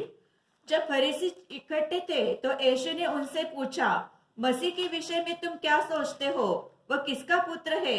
उन्होंने उसे कहा, दाऊद का। उसने उनसे पूछा, तो दाऊद आत्मा में होकर उसे प्रभु क्यों कहता है? ഇവിടെ വാക്യം കിട്ടിയോ? आपको वो बात समझ में आया? अब बहुत प्रार्थना के साथ आत्मा में रहकर ये बात को सुनना। നോക്കുക, യഹൂദന്മാര് അല്ലെങ്കിൽ യഹൂദന്മാരോട് കർത്താവ് ചോദിക്കുക, अभी यहाँ पर उस यहूदी लोगों को, ज्ञानी लोगों को, विद्वान लोगों को प्रभु पूछ रहा है, ക്രിസ്തു ആരുടെ മകൻ? मतलब मसीह किसका बेटा? അവർ പെട്ടെന്ന് പറഞ്ഞു, ദാവീദിന്റെ പുത്രൻ. उन्होंने तुरंत गवाही उत्तर दिया कि दावीद का पुत्र है। ഉടനെ കർത്താവ് ചോദിച്ചത് എന്താണ്? तुरंत प्रभु यीशु ने क्या पूछा, आप देखा? ദാവീദ് എന്നെ ജഡത്തിൽ കർത്താവ് എന്നല്ല വിളിച്ചത്. हाँ, दावीद मुझे शरीर में प्रभु करके नहीं कहा। Praise the Lord. Praise the Lord. बहुत ध्यान से सुनना प्रिय। ആ ദാവീദ് ആത്മാവിൽ പരിശുദ്ധാത്മാവിൽ എന്നെ കർത്താവ് എന്ന് വിളിച്ചു. आत्मा में दावीद ने मुझको प्रभु करके कहा, आत्मा में। കണ്ടോ? बहुत ध्यान से सुनना। നമ്മൾ നേരത്തെ പറഞ്ഞു പഴയ നിയമത്തിൽ പരിശുദ്ധാത്മാവ് അവരെ ക്രോധത്താൽ അല്ലെങ്കിൽ അവരുടെ പാപ നിമിത്തം ആലയം വിട്ടുപോയി. जब हम पहले भी देखा था, जब मतलब पवित्र आत्मा को दुख देने के कारण, पाप करने के कारण पवित्र आत्मा मतलब दुखी होकर के, क्रोधित होकर के वो मंदिर छोड़कर गया। എന്നാൽ ആ കാരണം അത് പാപത്തിന് ശാശ്വതമായ ഒരു പരിഹാരം വരുത്താൻ ആലയത്തിന് അന്ന് കഴിഞ്ഞിരുന്നില്ല. क्योंकि आपको मालूम है, व्यवस्था के द्वारा या उस समय में पाप करने वाला लोगों को पाप से पूर्ण रीति में एक छुटकारा देने का प्रोग्राम या कार्य उस समय में नहीं था। എന്നാൽ പുതിയ നിയമത്തിൽ परंतु नया नियम में ഒരു കർത്താവിനെ രക്ഷിതാവായി സ്വീകരിച്ച് വീണ്ടും ജനിച്ച ഒരു വിശ്വാസി, एक नया जन्म पाया हुआ एक विश्वासी, അവനിൽ പരിശുദ്ധാത്മാവ് അവനിൽ വന്നിട്ട് അവനിൽ എന്തെങ്കിലും ദോഷം വന്നു വിചാരിച്ച് പരിശുദ്ധാത്മാവിനെ വിട്ടുപോകുന്നില്ല. आज का पवित्र लोगों में से कोई भी अगर गलती हो गया बोल करके पवित्र आत्मा उन्हें छोड़ करके नहीं जाता। എന്നാൽ ആത്മാവ് ദുഃഖിക്കുന്നതിൽ ഒരു കാര്യം നമ്മൾ മനസ്സിലാക്കണം, ഞാൻ യേശുവിനെ ജഡത്തിൽ കർത്താവെന്ന് വിളിക്കുമ്പോൾ ആത്മാവ് ദുഃഖിതനാണ്. परंतु प्रियो, एक बात जानना, अगर आत्मा दुखी होता है तो मैं शरीर में, मेरी बुद्धि में, मेरी ज्ञान में मतलब प्रभु यीशु को सिर्फ यीशु कहता है तो आत्मा दुखी। കാരണം നമ്മൾ കർത്താവിന്റെ അടുക്കിലേക്ക് വരുമ്പോൾ യേശുവിനെ കർത്താവെ എന്ന് വിളിക്കാനുള്ള പരിജ്ഞാനത്തിൽ അതിന്റെ യോഗ്യത ദൈവത്തിന്റെ ആത്മാവ് നമ്മളെ സഹായിക്കുന്നു എന്നുള്ളതാണ്. प्रियो, जब हम प्रभु के पास आता है तो उसको प्रभु करके कहने का वो योग्यता पवित्र आत्मा हमें समझा करके ऐसा पुकारते हैं। കാരണം വൃഥാ എന്റെ നാമം എടുക്കുന്നത് പാപമാണെന്ന് കർത്താവ് പഠിപ്പിച്ചിട്ടുണ്ട്. क्योंकि प्रभु का नाम ऐसा वृथा लेना पाप है करके प्रभु ने सिखाया। കാരണം കർത്താവിന്റെ നാമം എടുക്കേണ്ടത് നമ്മൾ അതിപരിശുദ്ധമായ നിലയിൽ പരിശുദ്ധാത്മാവിന്റെ സഹായത്തോടാവുമ്പോൾ ദൈവത്തിന് മഹത്വമാകും. हम जब भी प्रभु का नाम लेता है प्रियो, हम प्रभु की आत्मा में रह करके अगर लेता है तो प्रभु को महिमा मिलेगा, प्रभु आनंद देगा, आप भी आनंद देगा। നോക്കുക, അവസാന ന്യായവിധി ദിവസത്തിൽ आखिरी उस न्याय का दिन में കർത്താവായ യേശുവിന് മുമ്പിൽ प्रभु यीशु मसीह के सामने സ്വർലോകരുടെയും ഭൂലോകരുടെയും അധോലോകരുടെയും മുഴങ്കാലുകൾ മടങ്ങും. जो स्वर्ग में है, पृथ्वी में है, अधोलोक में है, सारे लोगों का घुटना टेकेगा। എന്നിട്ട് അവരെന്ത് ചെയ്യും? इसके बाद वो क्या करेंगे? യേശു प्रभु यीशु കർത്താവെന്ന് प्रभु है करके പിതാവിന്റെ മഹത്വത്തിനായിട്ട് ഏറ്റു പറയും. पिता की महिमा के लिए वो लोग बोलना पड़ेगा। നോക്കുക, Praise the അപ്പൊ Lord। യേശുവിനെ കർത്താവെന്ന് വിളിക്കുന്നത് പിതാവിന് എത്ര മഹത്വമാണ്. प्रियो, प्रभु यीशु को प्रभु करके कहने में पिता को महिमा मिलता है। അത് പക്ഷേ അവിടെ കർത്താവ് അവിടെ വിളിച്ചിട്ട് അവർ പോകുന്നത് എവിടേക്കാണ്? परंतु वो लोग उस समय में प्रभु करके कहने के बाद में उनको कहाँ जाना पड़ेगा? നരകത്തിലേക്കാണ്. नरक में जाएगा। നോക്കുക, ജീവിതത്തിന്റെ അന്ത്യത്തിൽ ഈ ജീവിതത്തിൽ എന്തെങ്കിലും ആത്മാവിൽ അവനെ കർത്താവെന്ന് വിളിക്കാൻ കഴിഞ്ഞില്ലെങ്കിൽ ദൈവം നമ്മളെ വിളിപ്പിക്കും ഒരു ദിവസം. प्रियो, अगर इस जीवन में रह करके हम आत्मा में यीशु मसीह को प्रभु मान करके, हे प्रभु करके नहीं पुकारता है तो जरूर एक दिन घुटना टेक करके आप प्रभु को प्रभु मान करके आकर जाएगा नरक में। എന്നാൽ നമ്മുടെ ജീവിതത്തിൽ ഇപ്പോൾ നമ്മുടെ ക്രിസ്തീയ ജീവിതത്തിൽ ദൈവം തന്നിരിക്കുന്ന ഏറ്റവും വലിയ അനുഗ്രഹം ആത്മാവിൽ യേശുവിനെ കർത്താവെന്ന് വിളിക്കാനാണ്. परंतु अभी इस समय में नया जन्म पाया हुआ, उद्धार पाया हुआ हमारा सबसे बड़ा एक सौभाग्य था, आत्मा में हम यीशु मसीह को हे प्रभु करके कहना। നമ്മൾ യേശുവിനെ കർത്താവെന്ന് ആത്മാവ് വിളിക്കുമ്പോൾ അവനെ രുചിച്ചറിയുക. കർത്താവ് നല്ലവനെന്ന് നിങ്ങൾ രുചിച്ചറിഞ്ഞിട്ടുണ്ടല്ലോ. प्रयोग जब आप आत्मा में हे प्रभु यीशु करके जब कहता है ना, आत्मा में आप चक करके प्रभु का अनुभव ले रहे हैं, आप चक करके अनुभव लेने वाला एक अनुभव है हे प्रभु करके कहने वाला बात। നമ്മൾ 1 പത്രോസ് 2 വായിക്കുന്നുണ്ട്. അത് കർത്താവ് നല്ലവനെതിരെ ദയാലു എന്ന് നിങ്ങൾ അനുഭവിച്ചറിഞ്ഞിട്ടുണ്ടല്ലോ. पहला पत्रोस 2 अध्याय का 4 वचन में पढ़ता है कि प्रभु दयालु है करके तुमने चक करके जाना है। നമുക്ക് യേശുവിനെ കർത്താവെന്ന് വിളിക്കുന്നത് നമ്മുടെ ജീവിതത്തിൽ വലിയൊരു കാര്യമാണ്, വലിയൊരു വീര്യപ്രവൃത്തിയാണ്. हमारा जीवन में यीशु को प्रभु मान करके मतलब बुलाना एक बहुत बड़ा एक प्रभु को प्रसन्न करने वाला कार्य है। നമ്മൾ ചിന്തിക്കുന്ന മരിച്ചുപോയ ഒരാളെ ഉയർപ്പിക്കുന്നതാണ് വീര്യപ്രവൃത്തി. हमको ऐसा लगता है कि एक मृदा व्यक्ति को जिलाया तो बहुत बड़ा वीर्य कार्य किया। എന്നാൽ നരകത്തിലേക്ക് പോകേണ്ട വെറും മതപ്പതിച്ച ഒന്നുമില്ലാത്ത ഈ പാവികളായ നമ്മളെ ഉയർത്തി അനുഗ്രഹിച്ച് പരിശുദ്ധാത്മ ദാനം തന്നിട്ട് നമ്മൾ ആത്മാവിൽ യേശുവിനെ കർത്താവെന്ന് വിളിക്കുമ്പോൾ ദൈവം എന്റെ മകൻ, ദൈവത്തിന്റെ മകനായിട്ട് അവനോട് വെളിപ്പെടുകയാണ്. എത്ര വീര്യപ്രവൃത്തിയാണത്. प्रियो, हमें ये बात को जानना, आज का शूरवीर का काम बोलेगा तो हम पाप में मर करके नरक में जाने वाला हमें प्रभु जिला करके आत्मा दे करके उस आत्मा में हम प्रभु करके कहता है तो प्रियो वो है महान कार्य, महान प्रभु के सामने शूरवीर वो काम में प्रभु प्रसन्न होता है. കാരണം ദാവീദ് യേശുവിനെ ആത്മാവെന്ന് വിളിച്ചപ്പോൾ അത് സ്വർഗ്ഗത്തിൽ രേഖപ്പെടുത്തി. देखा, जब आपने पहले देखा ना, जब दावीद ने अपने जीवन में यीशु को आत्मा में प्रभु करके कहा तो स्वर्ग में उसको लिख दिया. അത് വിളിച്ചൊക്കെ പോയില്ല. वो लिख करके ऐसा माने बोल करके ऐसे नहीं गया. ആ സംഭവമാണ് കർത്താവ് എടുത്ത് യഹൂദന്മാരോട് പറയുന്നത്. वही बात को उड़ा करके प्रभु ने यहूदियों से कहा. അപ്പൊ ദാവീദ് ദൈവത്തെ നല്ലവനായിട്ട് രുചിച്ചറിഞ്ഞു. वो दावीद ने प्रभु बनाए करके चक्कर जाना. നമ്മളെ ദാവീദിനെ കുറിച്ച് നമ്മൾ വായിക്കുന്നുണ്ട്. നമ്മൾ 63-ാം സങ്കീർത്തനം വായിക്കുമ്പോൾ നിന്റെ ദയ ജീവനേക്കാൾ നല്ലതാണ്. प्रभु का वचन में 63 भजन संहिता में बोलते हैं कि तेरी दया जीवन से भी उत्तम है करके 3 में पढ़ता है. അപ്പൊ നമ്മള് യഹൂദന്മാരുടെ വായിക്കുകയാണ്. നമുക്കൊരു സങ്കീർത്തനം തന്നെയുണ്ട്. യഹോവ നല്ലവനല്ലോ അവന്റെ ദയ എന്നേക്കുമുള്ളത്, യഹോവ നല്ലവനല്ലോ അവന്റെ ദയ എന്നേക്കുമുള്ളത്. യഹൂദന്മാർ എപ്പോഴും പാടുകയും വാഴ്ത്തുകയും ചെയ്യേണ്ടതാണ്. हमें मालूम है कि परमेश्वर दयालु है करके एक भजन संहिता 136 भजन संहिता बार बार हम पढ़ते हैं कि प्रभु दयालु है, प्रभु दयालु है, प्रभु दयालु है. ऐसे एक भजन संहिता ही रचा गया. അവൻ നല്ലവനോ അവന്റെ ദയ എന്നേക്കുമുള്ളത്. वो हमेशा उसके अनुग्रह है. അപ്പൊ ദൈവജനം ആരാണ്? परमेश्वर का जन कौन है? ദൈവജനം ദൈവം നല്ലവനെന്ന് രുചിച്ചറിഞ്ഞവനാണ്. परमेश्वर का लोग वो लोग है जो परमेश्वर को बना करके चक्कर जाना वो लोग. അപ്പോൾ നമ്മളെ ഇങ്ങനെ യേശുക്രിസ്തുവിനെ കർത്താവെന്ന് വിളിക്കാൻ, പരിശുദ്ധാത്മാവിൽ വിളിക്കാൻ ദൈവം ചെയ്ത പ്രവൃത്തിയാണ്. ക്രൂശിൽ മരിച്ച് പാപങ്ങൾ പരിഹരിച്ച ദൈവത്തിന്റെ വീര്യപ്രവൃത്തിയാണ് എന്നെ ദൈവത്തെ പിതാവെന്ന് വിളിക്കാൻ, അല്ലെങ്കിൽ കർത്താവായ യേശുവിനെ കർത്താവ് എന്ന ആത്മാവിൽ വിളിക്കാൻ ഇടയാക്കി തീർന്നു. प्रियो, हमें बात को जानना, हमारे जीवन में पाप क्षमा पाया हुआ लोग प्रभु की आत्मा में रह करके महान परमेश्वर को पिता कहता है और प्रभु यीशु मसीह को मेरा प्रभु करके कहता है.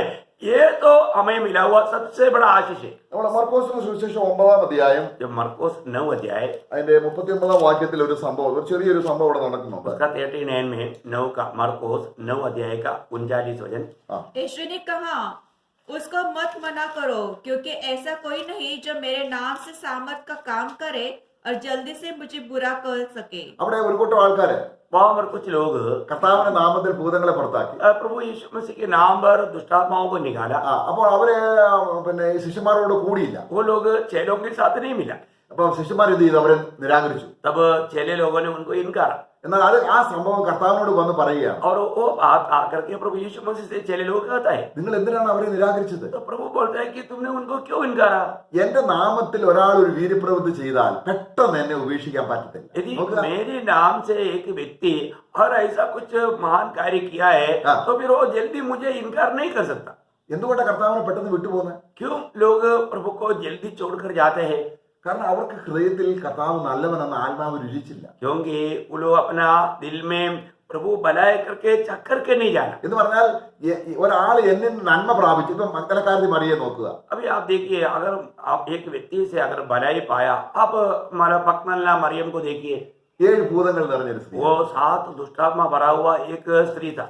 അവളെ കർത്താവ് അതിൽ നിന്ന് പുറത്താക്കി. और प्रभु ने उनको चंगाई दिया, അവൾക്ക് സുബോധം വന്നു. उनको अच्छा समझ आया. പിന്നെ ഒരിക്കൽ ശവക്കല്ലറയിൽ പോലും യേശുവിനെ ഒരിക്കലും ഉപേക്ഷിക്കാതെ പിന്തുടർന്ന ഒരു വെറും ബലഹീനയായ ഒരു സ്ത്രീ. प्रियो, आले छुटकारा पाने के बाद में प्रभु यीशु मसीह को कभी ना छोड़ते हुए प्रभु के पीछे हो लिया हुआ कब्रिस्तान में तक रोते रहने वाला एक भक्त या स्त्री था. ആരുമില്ലാതിരുന്ന ഇരുട്ടിന്റെ സ്ഥലത്ത് കർത്താവിനെ അടക്കിയ സ്ഥലത്ത് ചെന്നിട്ട് അവള് ആ കർത്താവിന്റെ ശരീരം എടുത്തുകൊണ്ട് പോകാൻ വീട്ടിൽ കൊണ്ട് പോകാനായിട്ട് നോക്കുകയാണ്. देखिए उनका प्रेम, अरे वो जो वहां पर कोई भी नहीं, अंधेरे में ही जाकर के अगर मिल गया तो मैं उसका उस लोथ को लेकर के जाऊंगा, इस निर्णय में खड़ा हुआ वो स्त्री. എന്താണ് അവളെ അങ്ങനെ പ്രേരിപ്പിച്ചത്? क्या बात है, उसको इतना बड़ा हमारा उत्साह दिया? കർത്താവ് നല്ലവനെന്ന ആത്മാവിൽ മനസ്സിലാക്കി. क्योंकि प्रभु बनाए करके उन्होंने आत्मा में चक्कर जाना.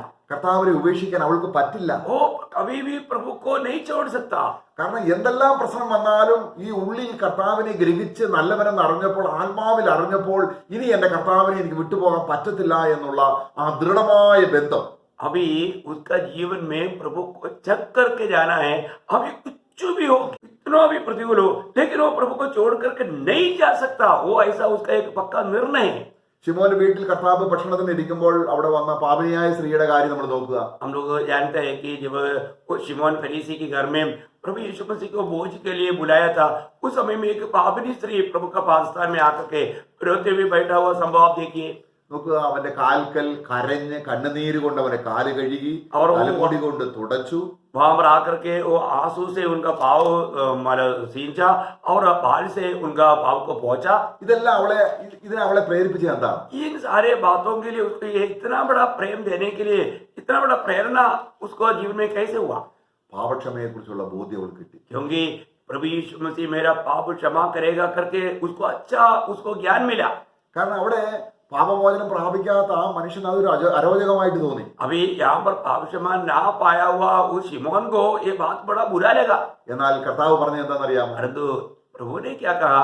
അധികം ക്ഷമിച്ചു കിട്ടിയവൻ जो അധികം എന്നെ സ്നേഹിക്കും. जिसको अधिक क्षमा मिला वो अधिक प्यार करेगा. അപ്പൊ പാപക്ഷമയുടെ ആഴം നമ്മളെ ആഴത്തിൽ ക്രിസ്തുവിനെ, കാരണം യേശു നല്ലവനെന്ന് നമ്മൾ രുചിച്ചറിഞ്ഞു കഴിയുമ്പോൾ, ആത്മാവിൽ രുചിച്ചു കഴിയുമ്പോൾ അവനെ വിട്ടുപോകാൻ തോന്നത്തില്ല. प्रियो, अगर आपको मिला हुआ पाप क्षमा कितना बड़ा था, ये बात को आपने आत्मा में चक्कर जानेगा तो वो व्यक्ति कभी भी प्रभु को छोड़कर नहीं जा सकता. കാരണം നമ്മൾ അവനെ ആത്മാവിൽ അനുഭവിക്കുകയാണ്. क्योंकि हमने प्रभु को आत्मा में अनुभव किया. അവനെ ആത്മാവിൽ കർത്താവ് എന്ന് വിളിക്കുകയാണ്. हम आत्मा में प्रभु को प्रभु करके कहता है.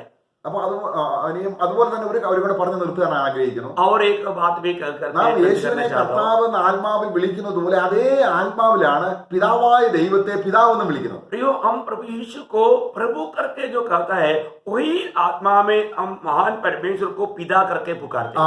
നാം അവിടെ നമ്മൾ റോമലേഖനം നേരത്തെ വായിച്ചു. हमने रोमियो का पत्र में वो पढ़ा था. നാം ഇനിയും ദാസത്തിന്റെ ആത്മാവിനെ അല്ല, अभी हम लोगों ने उस दासत्व की आत्मा को नहीं, പിന്നെ എങ്ങനെയാണ് हमने अब्बा पिता कहने वाला पुत्रत्व की आत्मा को पाया करके रोमी 8:15 में हमने थोड़ी देर पहले पढ़ा. അപ്പൊ നമ്മൾ ഇനിയും ദൈവത്തെ പിതാവ് എന്ന് വിളിക്കുന്നത് നമ്മുടെ ജഡത്തിലല്ല. प्रियो, अभी हम उस महान परमेश्वर को पिता करके जो पुकारता है अभी हम शरीर में नहीं पुकारते. കർത്താവ് പറഞ്ഞിട്ടുണ്ട്, ആത്മാവിലല്ലാതെ യേശുവിനെ കർത്താവ് എന്ന് വിളിക്കാൻ പറ്റത്തില്ല, ആത്മാവിലല്ലാതെ ദൈവത്തെ പിതാവ് എന്ന് വിളിക്കാൻ പറ്റത്തില്ല. प्रियो, प्रभु का वचन क्लियर कहता है, आत्मा में होते बिना यीशु मसीह को प्रभु करके नहीं पुकार सकता और आत्मा में होते बिना महान परमेश्वर को पिता करके भी नहीं बोल सकता. ഇങ്ങനെ യേശുവിനെ കർത്താവ് എന്ന് വിളിക്കേണ്ട ആത്മാവിന്റെ പ്രവൃത്തിയെ നമ്മൾ അല്ലെങ്കിൽ അതിനെ കെടുത്തിക്കളയുന്നത് ചെറിയൊരു പാപമാണ്. प्रियो, अगर हम प्रभु यीशु मसीह को प्रभु करके ना कहते हुए हम इस प्रकार ना पुकारता है तो एक छोटा पाप उसके लिए काफी है. ഒരു ചത്ത ഈച്ച തൈലക്കാരുടെ തൈലം മുഴുവൻ കേടുവരുത്തും എന്ന് പറഞ്ഞതുപോലെ एक मरा हुआ मक्खी सारा उस तेल को मारा बर्बाद कर देता है. इसी रीति में നമ്മുടെ ജീവിതത്തിൽ പാപത്തെ നമ്മൾ അനുവദിച്ചാൽ, प्रियो, हमारे जीवन में किसी प्रकार का हम छोटा समझने वाला पाप को भी अगर हम अनुमति दे, അപ്പൊ നമ്മുടെ ചിന്തയിൽ പോലും ഒരു ദോഷചിന്ത വന്നാൽ, यदि हमारे विचारों में भी ऐसा कुछ बुरी विचार आए, കർത്താവ് ഉടനെ നമ്മളിലുണ്ട്. प्रभु हमारे अंदर है, प्रभु हमारे साथ है. നമ്മുടെ ദൈവത്തിന്റെ പരിശുദ്ധാത്മാവ് നമ്മുടെ ചിന്തയെ വിവേചിച്ച് മനസ്സിലാക്കി നീ തെറ്റായി ചിന്തിക്കും. ഉടനെ നാം പ്രകാശത്തിലേക്ക് വന്നാൽ, കർത്താവിലേക്ക് തിരിഞ്ഞാൽ, മാനസാന്തരപ്പെട്ടാൽ നമ്മളിൽ ആ ഒരു പാപ പ്രവൃത്തി വരാതെ വേണം അതിന്റെ ആരംഭത്തിൽ തന്നെ അതിനെ ചുട്ടുകളയാൻ കഴിയും. प्रियो, प्रभु की आत्मा तुरंत हमें उस बात को समझाएगा, तुरंत हमें प्रभु के सामने कबूल करके उसके ऊपर हमें विजय प्राप्त करना है. ऐसा है तो हम हमेशा प्रभु को महिमा देने वाला एक भी जीवन बिता पाए. അങ്ങനെയുള്ള ഒരു ജീവിതത്തിൽ യേശു വരാൻ ഇങ്ങനെ കാത്തിരിക്കുകയാണ്. प्रियो, ऐसा लोगों को लेने के लिए, प्रभु आने के लिए प्रभु तैयार है, प्रभु इंतजार में. നമ്മുടെ ശരീരം കൊണ്ട് ദൈവത്തെ മഹത്വപ്പെടുത്തുകയും हम अपने उस शरीर के द्वारा प्रभु का महिमा करना है. നമ്മുടെ ആദരത്തിൽ ആത്മാവിൽ കർത്താവായ യേശുവെ നമ്മൾ വിളിക്കുമ്പോൾ പിതാവ് മഹത്വപ്പെടുത്തുക. हमारे होठों से हम हे प्रभु यीशु मसीह करके आत्मा में जब पुकारता है तो पिता महिमा लेता है. പക്ഷെ പാപം വഹിച്ചുകൊണ്ട് അല്ലെങ്കിൽ അകൃത്യത്തിൽ നമ്മൾ ജീവിച്ചുകൊണ്ട് നമ്മൾ യേശുവിനെ കർത്താവ് എന്ന് വിളിക്കുന്ന ദൈവത്തിന് അപമാനം വരുത്തുക. प्रियो, यदि हम पाप में रह करके, अशुद्धि में रह करके यीशु को प्रभु करके पुकारता है तो वो प्रभु का निंदा करता है, प्रभु का अपमान लाता है. അതുകൊണ്ട് നമുക്ക് യേശുക്രിസ്തുവിന്റെ വരവിനെ ബന്ധപ്പെടുന്ന ഒന്നാണ് ആത്മാവിൽ കർത്താവേ വേഗം വരണം. അതാണ് വെളിപ്പാട് പുസ്തകം പറഞ്ഞ് അവസാനിപ്പിക്കുന്നത്. हाँ, तो अभी हमारा प्रभु यीशु मसीह को हमें जल्दी आने देना है तो हमारा तैयारी में हम बहुत उत्साही होकर के हमारा तैयारी पूरा हो चुका है, तभी हम प्रकाशित वाक्य में जैसे कह सकता है कि हे प्रभु आओ. കർത്താവ് അവസാനം പറയുന്ന വാക്കതാണ്, ഞാൻ വേഗം വരുന്നു. प्रभु आखिर में कहता है कि मैं शीघ्र आ रहा हूँ. ആ വാക്യം ആ ദൈവദാസൻ അപ്പോസ്തലൻ എടുത്തു പറയുകയാണ്, അതേ കർത്താവേ നീ വേഗം വരണമേ. अभी उसी समय में प्रभु का दास कहता है, हाँ प्रभु तू जल्द आओ.